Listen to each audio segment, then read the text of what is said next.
Olá! Neste tutorial nós vamos aprender a fazer a manipulação na fonte de dados, ou seja, na API que conecta o front-end com o back-end. Essa modificação vai ser referente à reserva do aluno, para que quando um aluno fizer a reserva, o nome do usuário dele seja associado àquela classe. Para isso, vamos aqui no menu da esquerda e clicar em Dados. Note que aqui nós temos uma listagem de todas as fontes de dados e podemos clicar no mais nessa opção em cima para criar uma nova fonte de dados. Para explicar um pouco melhor o que é uma fonte de dados, vamos aqui no diagrama, tá? Cada classe dessa irá virar uma fonte de dados. Você pode verificar aqui na parte dos dados, aí em diagramas, tudo isso aqui azulzinho é uma fonte de dados. Então, quando você cria uma nova fonte, você está fazendo basicamente uma cópia de um desses caras. Então, você está fazendo uma fonte que é uma cópia das fontes que vêm, né, das entidades do diagrama de dados. Você também tem outros tipos de fonte de dados que a gente não vai explorar nesse tutorial, mas que mais para frente teremos conteúdo sobre. Então, nesse caso aqui, estou criando uma cópia da entidade reserva. Então, eu digito aqui reserva, eu seleciono e ele cria para mim uma cópia. Então, nessa aba filtro, você pode ver o filtro que está sendo feito no banco de dados. Aqui em cima temos a caixa com os tipos, então temos blocos de programação, web service e SQL nativo. Esses são os outros tipos que nós vamos explorar em tutoriais mais para frente. Então, nesse momento, vamos focar na aba filtro e o que precisamos fazer é filtrar pelo usuário atual, para que um aluno não tenha visão da reserva de um outro aluno. Quando você cria na fonte, tudo isso fica no back-end, então não tem perigo de informação vazada para front-end. Então você pode agitar ela visualmente, como vimos agora, ou como texto. Então temos aí as duas opções. Eu vou agitar esse filtro de forma visual, então eu só quero adicionar uma regra. Então aqui, criar aqui uma nova regra, eu vou selecionar r.user.id. Note que ele já preenche automaticamente o outro campo, que seria o parâmetro. Então na parte direita ele vai me deixar um texto onde tem dois pontos e algum texto. Isso vira um parâmetro. Tudo que tiver prefixo de dois pontos, ele vai virar um parâmetro. Então veja que aqui embaixo ele virou um parâmetro para ser preenchido. E a gente vai preencher isso com o retorno de um bloco de programação, que são as nossas funções. Nós já vamos ver como criamos. Na aba ações você pode configurar as permissões de segurança dessa fonte. Então caso você queira proibir ou controlar melhor as permissões, você pode fazer por esse menu.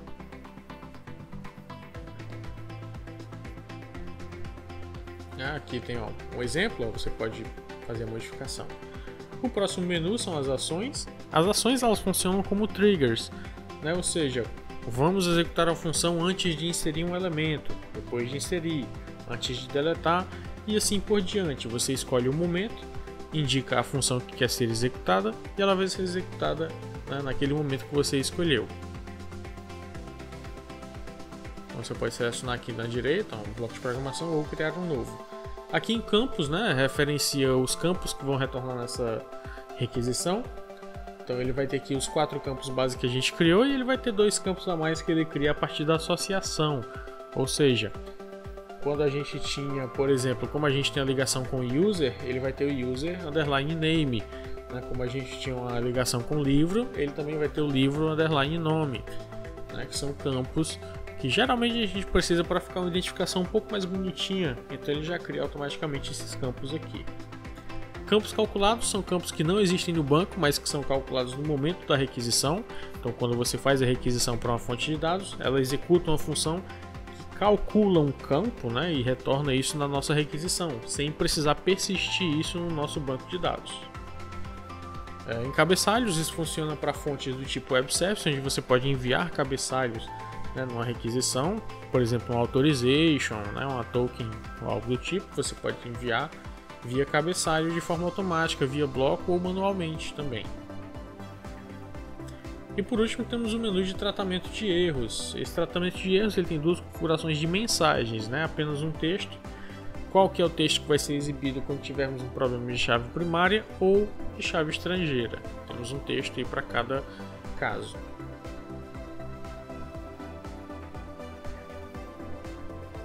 Então, voltando aqui no campo, Já vou deixar aberto, pois vamos utilizar, né, uma função daqui a pouco.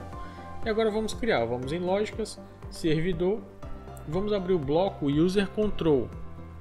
Vamos abrir um que já está criado, porque ele já é referente às funções de usuário. Como o que queremos é pegar o ID do usuário logado atualmente, faz sentido colocarmos um controller de usuário. Então você pode clicar 2 vezes em cima do bloco azul ou, né, expandir e ver as funções específicas dele. Quando você clica, ele vai abrir em uma das funções. Então, né, aqui eu estou fazendo alteração entre as classes. Você vê como é simples mudar de uma classe para outra. Então, tem a gama de componentes na esquerda para você. E agora eu vou aqui em funções. Eu vou pegar um faça algo sem retorno, tá? Nossa função, perdão, com retorno, né? Nossa função precisa retornar o ID do usuário logado.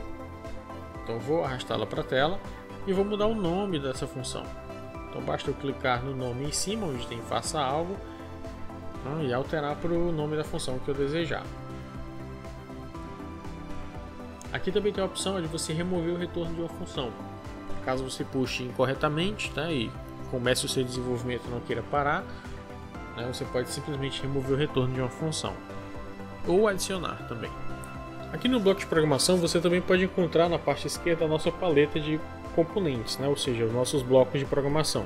Quando você escolher um, você também pode passar o mouse e clicar em ajuda e ele vai te levar para a documentação específica daquele bloco, que vai te mostrar um exemplo de entrada e saída dele, né, e vai explicar direitinho o que é que ele está pedindo.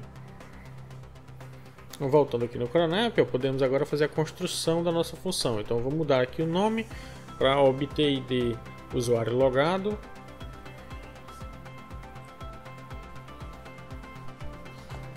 Essa função não recebe parâmetros. Ela vai apenas executar, né, um procedimento de busca no banco de dados. Então eu vou utilizar aqui variáveis, né? Então vou criar aqui minha primeira variável.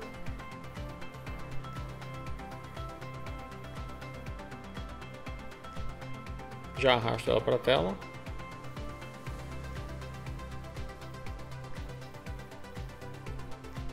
Vamos colocar aqui uma consulta do banco de dados e vamos editar, né? Ela veja que ela tem um editor visual, então vamos selecionar aqui a entidade. A entidade vai ser a user. Eu vou procurar por user.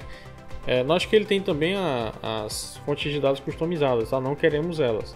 Queremos apenas a entidade app.entity.user. Ok, clique em adicionar, né? Agora vamos em campo, aqui está vamos u.id, que é o dado que eu quero, e descendo um pouquinho vamos, né, não vamos agrupar, não vamos fazer join nem nada, vamos simplesmente adicionar uma nova regra para filtrar. Ela vai ser filtrada pelo u.normalizedUsername, né, ou seja, o nome de usuário normalizado.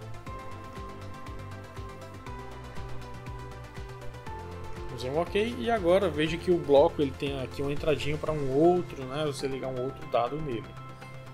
Estou só mostrando aqui novamente, ó. Veja que ele ficou aqui, ó, 2 pontos e o nome do parâmetro, e isso vira um parâmetro lá no meu bloco, né? Justamente por conta dos 2 pontos. Tudo que precisamos fazer agora é preencher esse parâmetro. Então vamos na categoria procurar e vamos digitar logado. Vai aparecer esses blocos, você vai pegar o terceiro, obter login do usuário logado. Esse é o que vai retornar, né, o login do usuário logado atualmente. Agora o que precisamos é só normalizá-lo. Para isso, lá na categoria texto, vamos buscar o bloco normalizar. Você pode encaixar ele entre o abrir consulta e o obter login do usuário logado, e ele vai ser encaixado no meio dos dois, né? Você poderia montar de uma forma diferente também, essa é só uma dica de produtividade. Então, feito isso, tá? O abrir consulta ele sempre vai te retornar uma lista de elementos. Então nós precisamos extrair o ID, tá? Que vai vir um único ID lá dentro. Nós precisamos aqui de uma outra variável, tá? ID usuário logado. Vou fazer aqui a definição dela. E como vem uma lista, né? Eu vou precisar aqui na lista obter número, esse bloco. Tá? Essa lista vai ser o nosso usuário logado e obter vai ser o primeiro. Isso aqui já vai pegar o primeiro elemento da consulta, que é exatamente o ID do usuário logado atualmente. Então agora eu só pego a nossa variável ID usuário logado e coloco no retorno da função. Nesse momento eu vou salvar o nosso bloco, vamos voltar na fonte de dados e associá-lo em dois locais.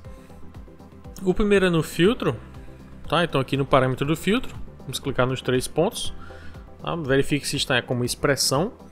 Então clica nos 3 pontos novamente, user control, obter ID usuário logado. Seleciona a função, selecionar e agora já está alocado ali embaixo. Vamos também agora lá no campo, né, na aba campos, no campo user, não confundir com username, tá? É só no user. O username ele não é um campo dessa requisição, ele é só para amostragem. Então vamos aqui no user, com os 3 pontinhos, user control, obter ID usuário logado e selecionar e vamos salvar. Nesse momento qualquer página que utilize essa fonte de dados que nós vamos colocar, tá? Não está associado a nenhuma página ainda, mas qualquer página que utilizar ela vai ter esses dados preenchidos pelo back-end para a gente, ou seja, nós não precisamos nos preocupar, né, com nada que vier do front-end, porque ao chegar no back-end ele vai substituir, né, o nulo ou qualquer dado que tenha sido enviado manualmente pelo dado que vier do bloco de programação. Tá, então aqui na página de reserva eu vou clicar na fonte de dados aqui em cima, lá na direita eu vou nas configurações, não, clico nos 3 pontos. Esse app reserva quer dizer que a nossa fonte de dados lá do diagrama de dados, né? Mas nós queremos uma consulta à entidade, que é a nossa customizada. Então vou procurar a nossa reserva aluno. E reserva aluno logado, clico nela. Então dou um OK. Ou posso clicar 2 vezes em cima dela também. Foi feita a alteração, você pode checar ali em configurações que tem o nome da fonte. Agora vamos salvar. E podemos então executar a nossa aplicação. Vamos ver o resultado. Então, vou fazer login como aluno. Vamos no menu aluno, reserva. E então agora eu vou criar uma nova reserva. Veja que não tem nenhuma reserva, né? Porque aqui a gente tinha feito antes foi filtrada para fora. Vou colocar aqui uma data qualquer. É diferente, colocamos a data. E então o que pode ser feito agora, tá?